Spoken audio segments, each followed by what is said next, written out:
ہمارا یہ شہر بہت حساس شہر ہے۔ مالیگاؤں کی اپنی ایک تاریخ رہی ہے۔ اس تاریخ کے پیش نظر ماضی میں کبھی مسلک کو لے کر کے مالیگاؤں میں بہت شدت تھی، لیکن تمام مسلک سے تعلق رکھنے والے سنجیدہ افراد اور شہر کے اندر امن و امان بحال رہے، اس کے لیے ہمارے بزرگوں نے بہت کوشش کی۔ آج صورتحال یہ ہے کہ جو آج مسلکی تنازع کھڑا کیا گیا ہے، اس بات کو لے کر کے شہر میں جتنے سنجیدہ افراد ہیں سبھی کو یہ بات بری لگی کہ اس طرح کا کوئی معاملہ اٹھا کر کے شہر کے اندر آپس میں تعلقات کو خراب کرنا اچھی بات نہیں ہے۔ یہ دنیا ہے۔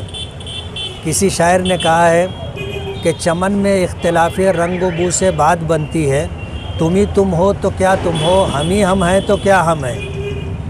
اور آج 1400 ساڑھے 1400 سال کا عرصہ گزر گیا۔ اس پورے عرصے کے اندر نہ کسی نے کسی کو ختم کیا ہو، ایسا نہیں رہا۔ سب ہیں اور رہیں گے۔ جیسے ماضی میں ہمارے شہر کے اندر مناظرے ہوتے رہے، ہندوستان میں مناظرے ہوتے رہے، لیکن ان مناظرے کا حاصل کچھ نہیں رہا۔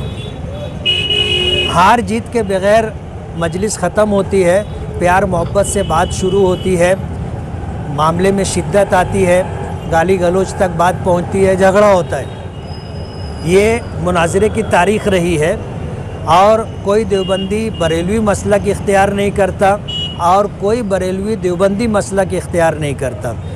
تو یہ جو صورتحال مناظرے کی ہے، یہ حاصل اس کا کچھ نہیں ہے، صرف لوگوں کے درمیان دوری پیدا ہوتی ہے۔ اور آج کے اس ٹائم میں حالات ایسے ہیں کہ اسلام اور مسلمانوں کے دشمن جو لوگ ہیں وہ کسی مسلمان کو اگر ٹارگٹ کرتے ہیں تو یہ نہیں دیکھتے کہ یہ شیعہ ہے یا سنی ہے، یہ نہیں دیکھتے کہ یہ دیوبندی ہے، تبلیغی ہے، بریلوی ہے، رضوی ہے، اشرفی ہے، یہ سب کچھ نہیں دیکھا جاتا۔ انہوں نے مسلمانوں کو ٹارگٹ کیا ہے، چاہے وہ کسی بھی مسلک اور مسلک سے تعلق رکھتا ہو۔ آج حالات ایسے ہیں کہ ہم لوگوں کو ایک دوسرے کا معاون بن کے رہنا چاہیے، معاند اور مخالف بن کر کے نہیں رہنا چاہیے۔ اگر ہم لوگ اس طرح صفوں میں بٹ جائیں گے تو ہمارے لیے ہم بہت نرم لقمہ بن جائیں گے، اور سامنے والے جو اسلام اور مسلمانوں کے دشمن ہیں وہ بہت آسانی کے ساتھ ٹارگٹ کریں گے، اور لوگ یہ سوچ کے بیٹھے رہیں گے کہ بھئی اپنا آدمی نہیں، اور آدمی مارا جاتا رہے گا۔ اس طرح کی صورتحال شہر کی بنے گی۔ آج 15 دن پہلے جو عائشہ نگر قبرستان کے باب مثنیٰ کے افتتاح کے موقع پر جلسہ ہوا تھا، اس میں امین القادری صاحب نے جو کچھ بھی کہا یہ کوئی نئی بات نہیں۔ اس بات کو لے کر کے 100 سال سے زیادہ عرصے سے بحث و مباحثہ مناظرہ ہوا، حاصل کچھ نہیں رہا۔ گڑے مردے اکھاڑنا اور اس کو بنیاد بنا کر کے امن و امان اور آپس کے تعلقات کو خراب کرنا اچھی بات نہیں ہے۔ اور اس معاملے میں ڈپارٹمنٹ بھی بہت زیادہ سنجیدہ ہے۔ ڈپارٹمنٹ اس بات کو محسوس کر رہا ہے کہ اگر یہ جھگڑا شروع ہوا، مناظرہ بازی شروع ہوئی، تو مالیگاؤں ہی نہیں، ناسک ضلع ہی نہیں بلکہ پورا مہاراشٹر اس کی لپیٹ میں آ سکتا ہے۔ ظاہر بات ہے مناظرے کے لیے مہاراشٹر سے باہر سے پھر کوئی بہار سے مناظر کو بلائے گا، کوئی یو پی سے مناظر کو بلائے گا، اور پھر یہ سلسلہ چلتا رہے گا، رکے گا نہیں، اور دلوں میں دوری پیدا ہوتے رہے گی، اور مسلک کو لے کر کے لوگوں کی زندگیاں برباد ہوتی رہیں گی۔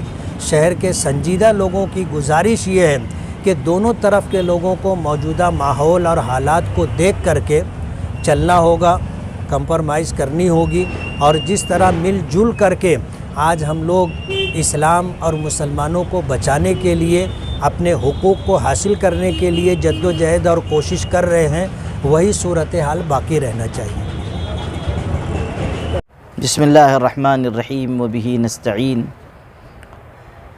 آپ سب کے علم ہے کہ اس وقت شہر میں کچھ مسلکی تنازع ہوا ہے، اور اس کی وجہ سے لوگوں میں بے چینی بھی ہے، دو طبقات کے لوگوں میں فکر مندی بھی پائی جا رہی ہے۔ ایسی صورتحال میں ہماری یہ ذمہ داری ہے کہ ہم اپنی زبان کو، اپنے قلم کو احتیاط کے ساتھ استعمال کریں۔ قرآن مجید میں اس بات کی تاکید ہے کہ ہم اپنی زبان سے کسی کو تکلیف نہ پہنچائیں۔ اس وقت جو صورتحال ہے اس میں شہر کے لوگوں سے گزارش کرنا چاہتا ہوں کہ سوشل میڈیا پر ایسی باتیں نہ لکھی جائیں جو تہذیب اور شرافت کے دائرے سے باہر ہوں یا کسی کی دل آزاری اور کسی کی تکلیف کا سبب بنے۔ ظاہر ہے کہ ایک معاملہ ہوا ہے، اس کو حل کرنے کے لیے کوششیں کی جا رہی ہیں۔ کل بھی میٹنگ کی گئی تھی اور اس سے پہلے بھی کچھ مشاورت ہوئی ہے، مختلف اکابر علماء، تنظیموں اور جماعتوں کے درمیان مشورہ ہو رہا ہے، اور ابھی ایس پی صاحب بھی تشریف لائے تھے، ان سے بھی گفتگو ہوئی ہے، تو بات چیت بہرحال ہو رہی ہے اور کوئی نہ کوئی حل انشاءاللہ نکل آئے گا، اور اللہ کرے ایسی بات سامنے آئے جو دونوں طبقات کے لیے قابل قبول بھی ہو اور اس معاملے کو آسانی سے حل کرنے کی سمت ہم لوگ آگے بڑھ سکیں۔ اس وقت جو صورتحال ہمارے سامنے ہے اس میں آپس کا الجھاؤ، تنازع، ایک دوسرے کے خلاف ایسی باتیں کہنا یا لکھنا جو دل آزاری کی ہوں مناسب نہیں ہے۔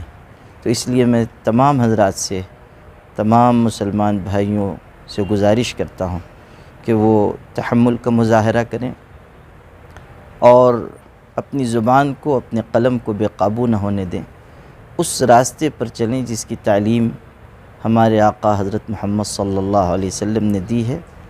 مسلمان کی عزت و حرمت کا پورا پاس و لحاظ رکھیں، اسی میں ہمارے لیے دنیا کی بھی خیر ہے اور آخرت کی بھی۔ وآخر دعوانا الحمدللہ رب العالمین۔